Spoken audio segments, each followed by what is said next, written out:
की जय, बोले तेजाजी महाराज की, सांवलिया सेठ की, रामसा पीर की। उपस्थित राष्ट्रीय लोकतांत्रिक पार्टी के लोकप्रिय उम्मीदवार, मेवाड़ उदयपुर के अंदर किसान जवान और मजलूम की आवाज भाई उदयलाल जी डांगी साहब, प्रधान जी देवीलाल जी, उप प्रधान जी रोशन जी, भंवर जी रावत साहब, उपस्थित सरपंचगण, मौजूद बुजुर्गों, नौजवान साथियों और छोटे भाइयों, सबसे पहले तो मैं मोड़ी के 36 कौम के मेरे भाइयों का हृदय से आभार प्रकट करता हूं कि आज आप लोग हमारा स्वागत सत्कार करने सभा स्थल पर आए, और मैं विश्वास दिलाता हूं कि चुनाव के अंदर आप हमारा साथ दोगे। जहां भी आपको हमारी आवश्यकता पड़ेगी, उदयलाल जी डांगी, हनुमान बेनीवाल, मेरी पार्टी के तीनों विधायक और तमाम नौजवान पीठ दिखा के नहीं भागेंगे, आपके लिए हमेशा आगे की पंक्ति में खड़े रहेंगे। ये विश्वास में मोदी की जनता को दिलाने के लिए आपके बीच आया हूं। भाइयों, मुझे अभी रास्ते के अंदर बता रहे थे कोई, कीर समाज की बड़ी संख्या इस पंचायत के अंदर है। कीर समाज के भाइयों को पुलिस वाले बिना बात के तंग करते हैं। वो लकड़ी का काम करते होंगे खरीद करके आगे लकड़ी बेचने का। मैं विश्वास दिलाता हूं कि अब मेवाड़ की धरती के ऊपर, मैं ये नहीं कहता कि कानून हाथ में ले लो, लेकिन बेवजह पुलिस ने अगर किसी को परेशान किया तो ठीक नहीं रहेगा।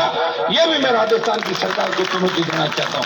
पुलिस से अपराधी डरे, बदमाश डरे, गरीब आदमी के मन में अगर पुलिस का खौफ हो तो ये व्यवस्था किस काम की? इस अंग्रेजों के बनाए पुलिस एक्ट को बदलना होगा, इस कानून को बदलना होगा मेरे भाइयों। और आज के जो हालात है, ये राजस्थान जिसे अपराध के अंदर अगर एक नंबर किसी ने दिलाया, ये अपराधियों का अड्डा अगर बना तो सबसे बड़े जिम्मेदार अशोक गहलोत और वसुंधरा है, जिन्होंने 20 साल तक राजस्थान को धमके लूटा। गहलोत के पापों पे वसुंधरा ने पर्दा डाला और वसुंधरा के पापों पे गहलोत ने पर्दा डाला। कहते जरूर है कि हम आएंगे तो जांच कराएंगे, लेकिन जांच नहीं होती, एफआईआर दे दी जाती है। भाइयों, आज गांव का गरीब किसान और यहाँ का 36 कौम का कोई भाई बिना सिफारिश के थाने तहसील में जाता है तो थानेदार तहसीलदार उसकी नहीं सुनता। मैं ऐसी व्यवस्था चाहता हूं कि थाने तहसील में गांव का गरीब आदमी जाए तो उसको थानेदार तहसीलदार बोले, बाबा कैसे हो, गांव में बरसात पानी है कि नहीं, राजी खुशी है कि नहीं है, और चाय मंगाए ठंडा पिलाएं आपको। ये व्यवस्था राजस्थान के अंदर हनुमान बेनीवाल चाहता। और ये व्यवस्था लाने के लिए कोई लोक देवता अवतार नहीं लेंगे, आपको अपनी ताकत पहचाननी होगी। 70 साल के अंदर मैं बल्लभनगर के अंदर भी गांव गांव घूम रहा हूं, 60-70 से ज्यादा सभाएं मैंने करी, बड़ी रैलियां भी करी, जनसंपर्क भी किया, लेकिन मुझे विकास नजर नहीं आ रहा। बल्लभनगर के अंदर थोड़े से इलाके के अंदर अफीम की खेती भी होती है, अच्छी मात्रा में अफीम की खेती होती है, पट्टे निरस्त कर दिए। मैं विश्वास दिलाता हूं उन किसानों के पट्टे वापस दिलाऊंगा, अफीम नीति में बदलाव कराऊंगा, और देश की सबसे बड़ी पंचायत दिल्ली के अंदर मेवाड़ का विकास कैसे हो, फ्री बिजली राजस्थान के किसानों को मिले, 1 लाख करोड़ का कर्जा राजस्थान के मेरे भाइयों का किसानों का माफ हो, बेरोजगारी भत्ता मिले, नौजवानों को रोजगार मिले, और रात को 12 बजे भी हमारी बहन बेटियां सड़क पर निकले वो सुरक्षित हो। ऐसा राजस्थान बनाने के लिए हनुमान बेनीवाल पहले भी संघर्ष कर रहा था और आगे भी जोरदार संघर्ष करेगा। भाइयों, दिल्ली की सबसे बड़ी पंचायत में राजस्थान को विशेष राज्य का दर्जा देने की बात करी। मैंने कहा अगर राजस्थान को विशेष राज्य का दर्जा मिले तो इस आदिवासी बहुल्य मेवाड़ संभाग का विकास हो सकता है। या खेत खेत सिंचाई का पानी और जमीनें कम है, कई जगह बांध बनाने की आवश्यकता है। कई जगह कल हम पहाड़ी क्षेत्र के अंदर गए, 3-3, 4-4 किलोमीटर पथरीले इलाके के अंदर लोग पहाड़ों के ऊपर रहते हैं, उनकी कोई पढ़ाई की व्यवस्था नहीं है। सरकार को यहाँ ऐसी पाठशालाएं खोलनी चाहिए, अगर घर घर जाना पड़े बच्चों को पढ़ाने, वो व्यवस्था भी सरकार करे। ये सरकार से हम कराएंगे, इतना विश्वास आपको दिलाता हूँ। भाइयों, बहुत बड़ी विकट हालात इस मेवाड़ की धरती पे। मेवाड़ ने हमेशा मान और सम्मान की लड़ाई लड़ी, ये लड़ाई भी मान और सम्मान की है। पूरा देश इस बल्लभनगर के चुनाव को देख रहा है, पूरे प्रदेश की नजरें बल्लभनगर पर टिकी हुई है। दरियाबाद का चुनाव वोट सीट नहीं है, बल्लभनगर का चुनाव वोट सीट है इस देश के अंदर। अगर उदयलाल जी को जिता दिया, इस राजस्थान के जवान और किसानों के अंदर ऐसा जोश आ जाएगा, ये सेमीफाइनल है, जीता दो फाइनल राजस्थान की जनता मिलकर और 23 वाराणसी को सत्ता के अंदर आएगी। ये मैं विश्वास आपके बीच आया। या मेरे छोटे भाई भी है, उनके लिए लड़ता हुआ कौन नजर आता है? अगर पेपर आउट हो जाते हैं, कोई एग्जाम के अंदर गड़बड़ी हो जाती है, किसी का इनकाउंटर कर देते हैं, किसान के दलित के बेटे का, कभी बदमाशी हो जाती है, ठगी हो जाती है, किसान पे लाठी गोली चलती है, एक ही आवाज आती है, हनुमान बेनीवाल सबसे पहले आवाज उठाता है कि सरकार इस बात को संज्ञान में ले, नहीं तो मैं उस जगह पे पहुंच रहा हूं। और भाइयों मेरे बयान के बाद कार्रवाई भी हो जाती है। परसों जो ब्राह्मण समाज के एक बच्चे को शिक्षक ने पीट पीट के मार दिया सालासर के अंदर, कांग्रेस के नेता को बयान 8 घंटे बाद आया था। मैंने टेलीफोन किया डीजी साहब को, मैंने कहा डीजी साहब ये गिरफ्तारी आप करवा देना, नहीं तो मैं चुनाव छोड़ के सालासर आ जाऊंगा वापस। भाइयों फिर भी लोग कहते हैं कि हनुमान जी तो जातिवाद की राजनीति करते हैं। मेरी पार्टी में 3 विधायक है, 2 शेड्यूल कास्ट के विधायक है, 2-3 में साहब बताओ फिर कौन सी जातिवाद की बात करता हूँ? मैं ही तो हूँ जो इस राजस्थान को बचाने की बात करता हूँ, किसान को मजबूत करने की बात करता हूँ। और 2023 के अंदर किसान के बेटे के हाथ में राजस्थान की सत्ता है। लोकतंत्र में 2 ही व्यक्तियों की चलती है, या तो सत्ता की ताकत हो, अपने लोगों का भला कर दो, या जनता की ताकत हो, सरकार को झुका दो।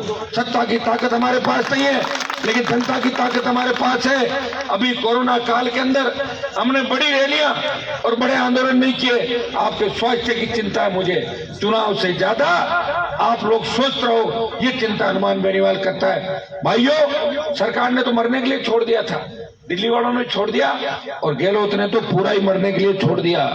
अब तो नारे लग रहे हैं राजस्थान के अंदर कि गहलोत बाहर आओ, रजाई से बाहर आओ। गहलोत तो गायब हो गया 4-6 महीने के अंदर। देखा कि ये नारे लगे कि गहलोत रजाई से बाहर आओ, ऐसे नारे लग रहे हैं किसी मुख्यमंत्री के लिए कि छुप पे बैठ गए कि मेरे को सीएम नहीं हटा दे। हर विधायक को कह दिया तुझे गुंडागर्दी का लाइसेंस है, जा खा पी अपने इलाके के अंदर।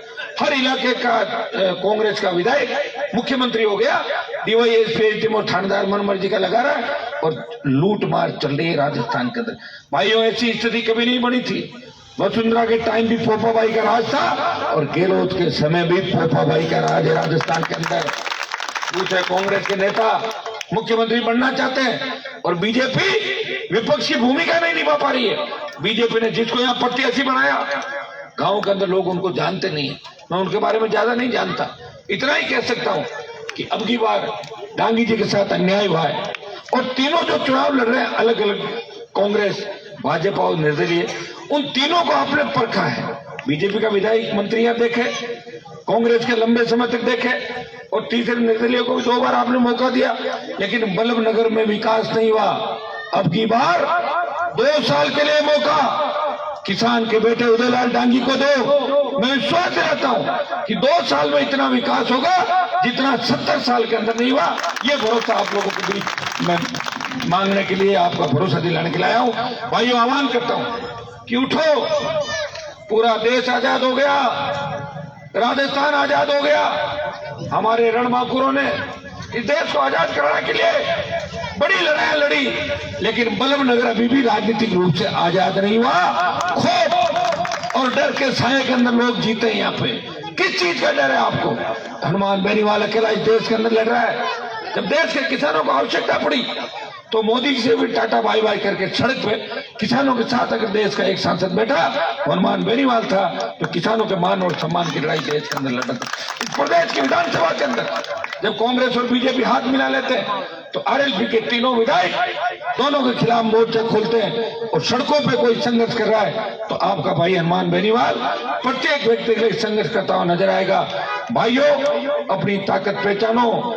यहाँ कोई उद्योग और रोजगार नहीं बल्लभनगर के अंदर, मैं विश्वास दिलाता हूँ यहाँ उद्योग भी लगेंगे, रोजगार के नए साधन आएंगे, और 80% रोजगार स्थानीय नौजवानों को मिले, इस बात की गारंटी भी मैं आपके बीच देके जा रहा हूँ।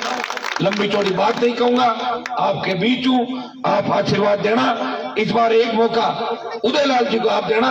मैं गारंटर के तौर पर आया हूं। भाइयों, पूरी मजबूती के साथ लोकसभा के अंदर भी मेवाड़ बल्लभ नगर के मामले हमेशा मजबूती से उठाएंगे, विकास के पथ पे इसको लेके आएंगे।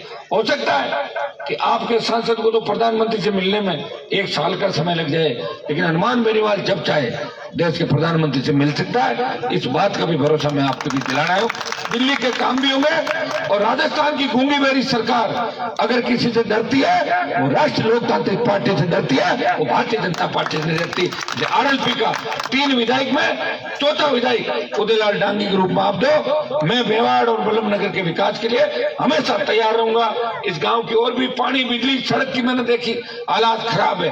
पानी, बिजली, सड़क, स्कूल, अस्पताल और जो डर खौफ है यहाँ पे, वो खौफ निकालने के लिए आपका भाई गांव-गांव, ढाणी-ढाणी, बल्लभ नगर के हर गांव और ढाणी के अंदर जाएगा और मेरे भाइयों को जगाएगा।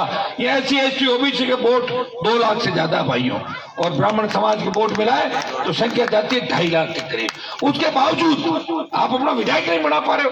कब उठोगे, कब जगोगे? अब तो सोशल मीडिया का जमाना आ गया। गांव के अंदर गरीब आदमी फोन के अंदर देख रहा है कि देश में क्या हो रहा है। भाइयों, खाली देखने से काम नहीं चलेगा। मौका है, चौका मार दो। मौका चूक गया फिर और परेशान पश्चाताप होगा, फिर कहोगे अरे गलती हो गई, 1000, 1500, 2000 से रह गए। अब की बार भरोसा करो, तीनों को घर बिठाओ और पानी की बोतल जो आप चुनाव चिन्ह 1 नंबर पे मशीन के अंदर ये स्वच्छ पारदर्शी, जिस तरह बोतल का जल होता है, स्वच्छ पारदर्शी प्रशासन राष्ट्रीय लोकतांत्रिक पार्टी आपको देगी। ये विश्वास दिलाने आपके बीच में आया हूँ। पुनः अपील करता हूँ उदयलाल जी को भारी वोटों से इस पंचायत, जो नौजवानों, मैं आपके लिए लड़ रहा हूँ और देश के अंदर कहीं भी चले जाओगे तो हर कोने में देश का पढ़ा लिखा आदमी ये कहेगा कि राजस्थान का एक नागौर का सांसद हनुमान बेनीवाल है, जो किसी से नहीं डरता, वो मजबूत है, वो किसानों की पैरवी करता है और नौजवानों की पैरवी लोकसभा के अंदर करता है। ये आप मेरी पेट मैं आपको खुद दे दूं, आपको भी इस बात का पता है। मैं भरोसा दिलाता हूं कि बड़े आंदोलन दिसंबर के अंदर अपन शुरू करेंगे। फ्री बिजली, टोल मुक्त राजस्थान, कर्ज माफी को लेके, कर्ज मुक्त किसान और हर हाथ को रोजगार, ये राष्ट्रीय लोकतांत्रिक पार्टी का नारा होगा। भय मुक्त, अपराध मुक्त राजस्थान, ये भी हमारा नारा होगा। सबको साथ लेके चलेंगे, सबका साथ, सबका विकास। उदयलाल जी डांगी को विधानसभा के अंदर भेजें। धन्यवाद।